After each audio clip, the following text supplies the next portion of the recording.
Most people have no idea that there are ancient sites from around the world where something disturbingly bad happened to thousands of years ago, and it's a total mystery. And when you see what I'm going to show you in this video, many of you will wonder how and why you haven't seen or heard of these incredibly bizarre details before. Now, many would assume that Giza would have been the capital of ancient Egypt, but that is actually not the case, as it was Memphis that was the long-existing capital. However, for a period of time, Tanis was the capital of the entire country of Egypt.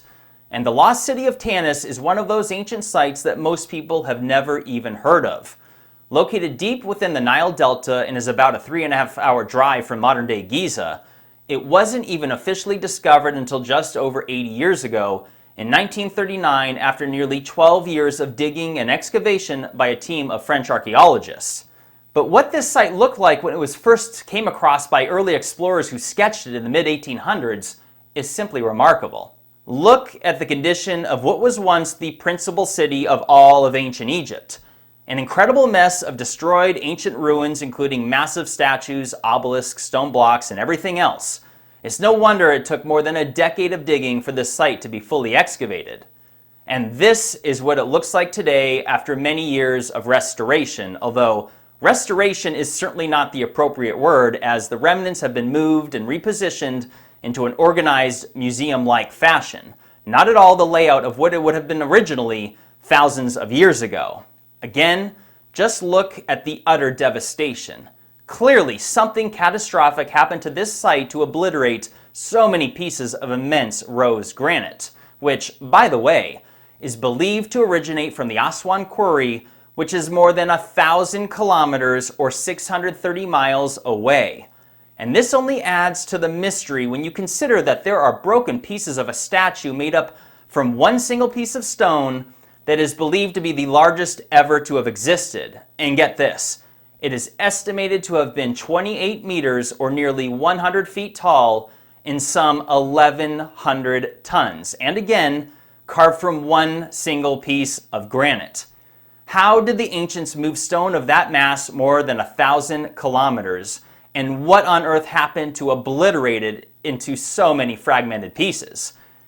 As you see these various photos of this site, is it not abundantly clear that something devastating happened here that far exceeds the destructive works of an angry mob of invaders? Like I mentioned, Tanis is located deep in the Nile Delta, and for some bizarre reason, this site stands out as a barren wasteland of dirt where there's virtually nothing green about it. Almost nothing grows here. Why is that? And something else that's worth mentioning is that Tanis was also the biblical city of Zoan from the Old Testament, and you may be curious to hear what these two Bible verses say about it. Quote, "I will destroy the idols and put an end to the images of Memphis. No longer will there be a prince in Egypt, and I will spread fear throughout the land." And in the very next verse, it goes on to say that I will lay waste to Upper Egypt, set fire to Zoan, and inflict punishment on Thebes. Wow, set fire to Zoan. That is quite interesting, especially when you consider that some of these stones appear to have been scorched with high heat, which that in itself is another mystery. What would have happened to create this level of heat damage to solid granite? And to think that this was once the capital of all of ancient Egypt, and adding on to the fact that so few have ever even heard of this ruined place, is truly strange. So with that said, what do historians think happened to this lost city? Well, that is where things get even more strange, as they speculate that it was simply abandoned some 3,000 years ago when a branch of the Nile River built up with silt and made the city's harbor unusable. Yeah, okay, there are multiple reasons why that makes no logical sense. Besides the fact that the entire city is totally obliterated, which is blatantly apparent to all who have eyes to see, but if Tanis was indeed abandoned due to an unusable harbor, then why did they leave all the city's valuable treasures behind?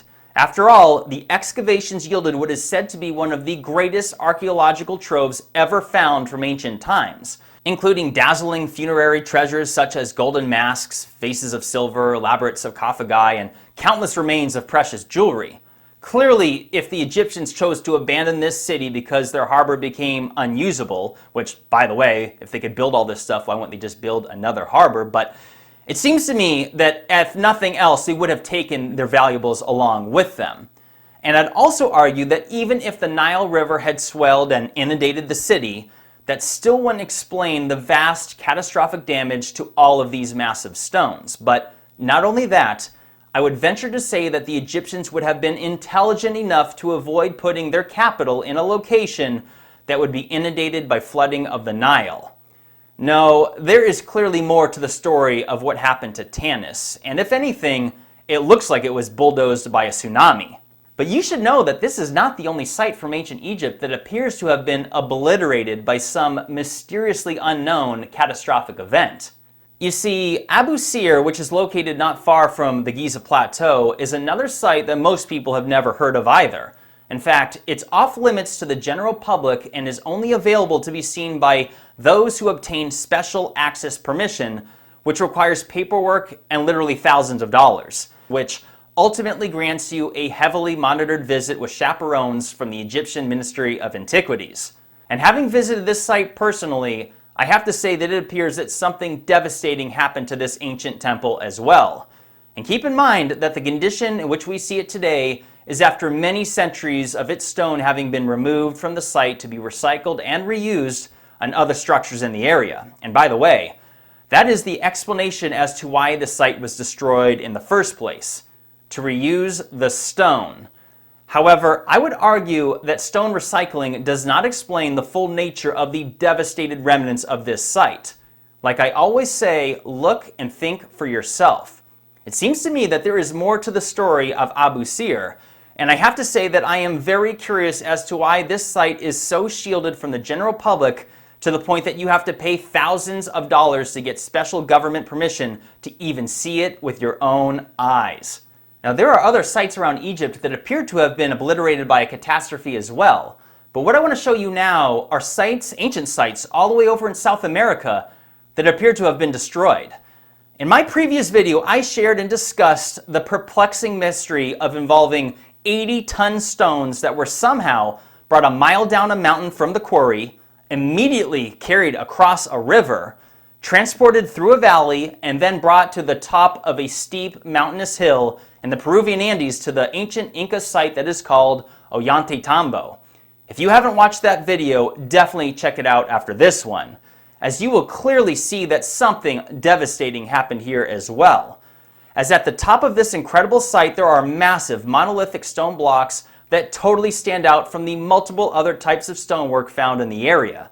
At least 3 different construction methods, in fact, which is interesting when you consider that the historical experts claim that this had to have been created by the same civilization and at the same time.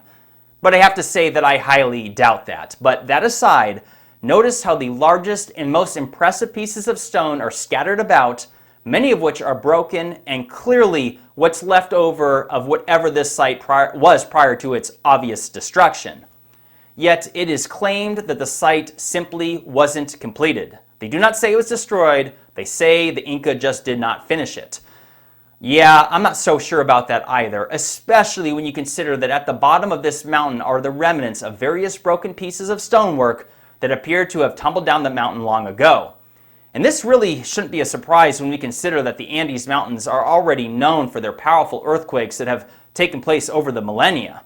But earthquake or not, clearly something catastrophic happened here. But then there's the lesser-known Peruvian site of Siustani, located along Lake Titicaca, not far from the Bolivian border. This is one of those places that pictures simply do not do justice.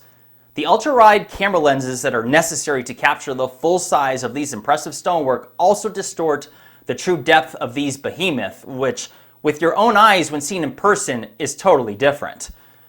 This will be a topic for another video, but right now let's focus on the obvious destruction at this site. And although this will sound crazy, it literally appears to have been exploded. Notice how these massive multi-ton stone blocks are scattered everywhere.